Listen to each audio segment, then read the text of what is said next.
Bonjour, bienvenue aux Petites Jasettes pédagogiques.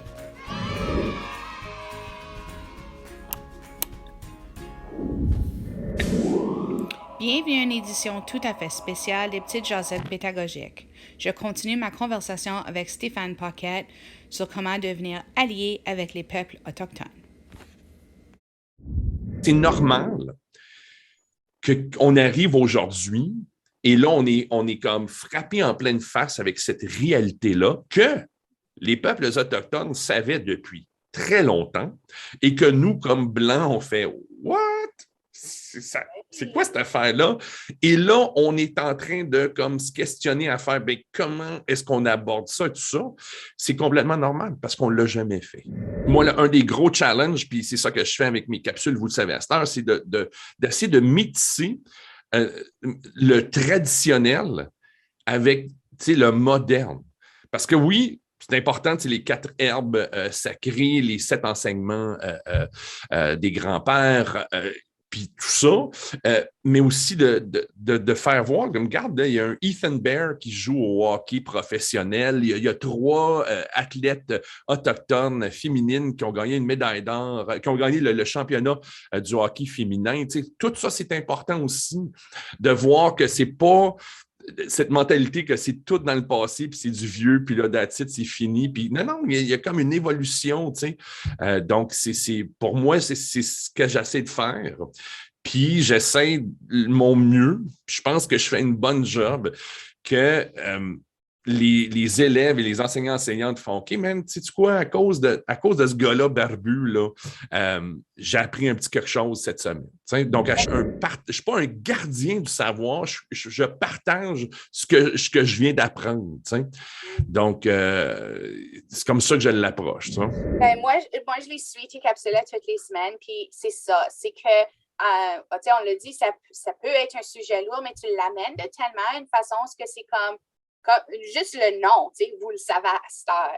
C'est tellement quelque chose que c'est comme, c'est vrai, je ne le savais pas, là, je le sais. Capable d'en apprendre au sujet de l'éducation et de la réalité autochtone au Canada, je suis capable d'apprendre comment faire du montage, faire des graphiques. Et là, j'ai fait le mariage des 2, 30 capsules.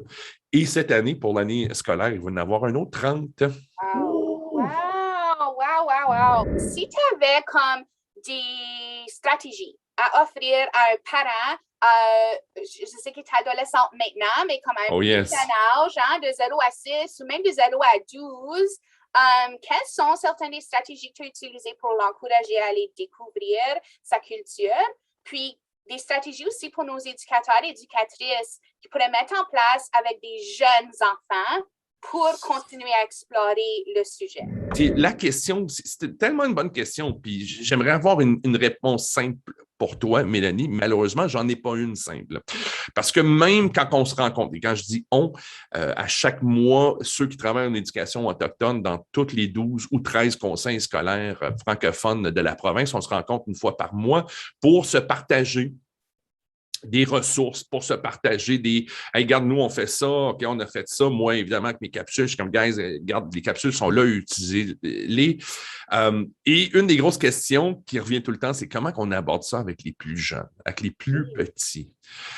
C'est une excellente question. Puis je pense que l'immersion fonctionne beaucoup. Je le sais que mon épouse... elle a gardé notre fille dans un Tick-Noggin. Un Tick-Noggin, c'est un porte-bébé. Donc, c'est genre une planche, et toutes là sont toutes attachées, puis sont contre une planche, le kit. Puis je me souviens d'aller dans mes réunions de famille, puis ma tante qui faisait « Ben voyons, on va la sortir de là. » Puis ma femme est comme « Tu touches pas mon bébé, là. » OK? Non, si ça a marché il y a plus de 10 000 ans, là, cette technologie-là, là, c'est bon pour ma fille, là, tu comprends?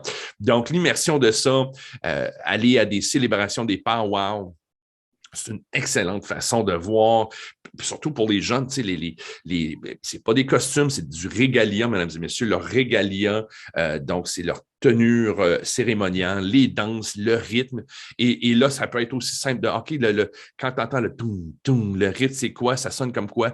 Comme un cœur. Ben oui, c'est le battement de cœur de la terre, OK? Tu n'as pas besoin d'aller trop loin, tout ça, tu n'as pas besoin d'expliquer expliqué que, oh my God, les danses de clochettes, ben, c'était vraiment des coquillages au début, mais là, quand c'est devenu illégal à cause de la loi sur les Indiens, que là, c'est des couvercles de tabac, etc. Tu n'as pas besoin d'aller creux de même. Là, okay?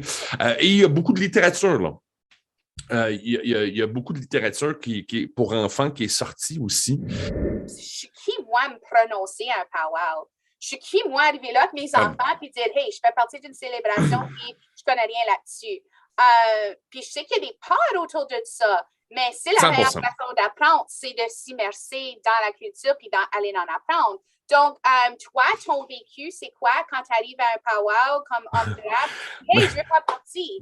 Et quand mon épouse m'a amené à un powwow, évidemment, j'ai fait l'erreur de faire « Oh yeah, that's where ils dansent tous avec des costumes. » là. Puis là, c'était comme « Oh boy, des costumes, on porte ça à l'Halloween. » Okay?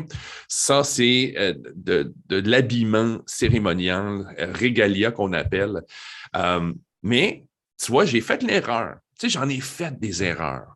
Mais l'important, c'est, moi, je préfère quelqu'un qui se pitch, pas qui se pitch comme expert, mais qui fait comme, God, moi, je vais aller voir c'est quoi. Puis oui, il y a des affaires tout croches qui vont sortir de ma bouche, comme moi qui a dit costume au lieu de régalia, etc., tu comprends? Mais je me suis pitché. J'ai pris, tu sais, j'ai tout le temps, Walt Whitman qui disait tout le temps, be curious, not judgmental. Soyez curieux et ne soyez pas, tu sais, jugez pas. Et je pense que moi, je préfère avoir 100 personnes ou 100 enseignantes qui sont curieux d'aborder la matière et de faire des petites erreurs, des petits pépins, puis que moi, je peux les appuyer là-dedans, qu'avoir 10 enseignantes qui font « moi, je ne touche pas ça ». Les powwows, pour ceux qui ne savaient pas, c'est ouvert à tout le monde. Et je répète encore une fois, les powwows, c'est ouvert à tout le monde. C'est une célébration. Puis je me souviens, je suis certain que mon épouse était cœurée de moi la première fois qu'on était à un powwow parce que je posais 100 000 questions. Je ne comprenais pas comment se fait qu'ils rentrent juste par ce porte-là, mais là, personne ne rentre. Puis pourquoi ils font juste le tour de même? Puis pourquoi? Sauf... C'est comme ça que j'ai appris, tu sais. Les gens, il faut qu'ils comprennent, c'est qu'avant 1951, il n'y avait plus le droit. Quand la loi sur les Indiens a été créée en 1876, on leur a enlevé le droit de célébrer. On leur a enlevé le droit de chanter leur chant, de danser leur danse et de faire leur cérémonie. Et en 51, tout ça a changé. Et là, les powwows modernes qu'on appelle ont commencé. Puis il aurait pu faire, là.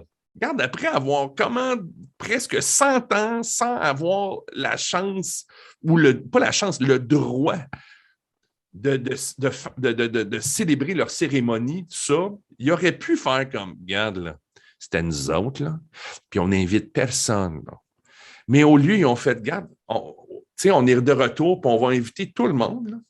Puis let's go, là, venez voir c'est quoi nos célébrations. Venez voir c'est quoi un régalia. Venez voir c'est quoi la différence entre une danse de clochette puis une danse libre des hommes, puis une danse du châle, puis une danse de poule. Tu sais? Il y a vraiment une différence. Les régalias sont différents aussi. Donc, moi, je dirais commence là.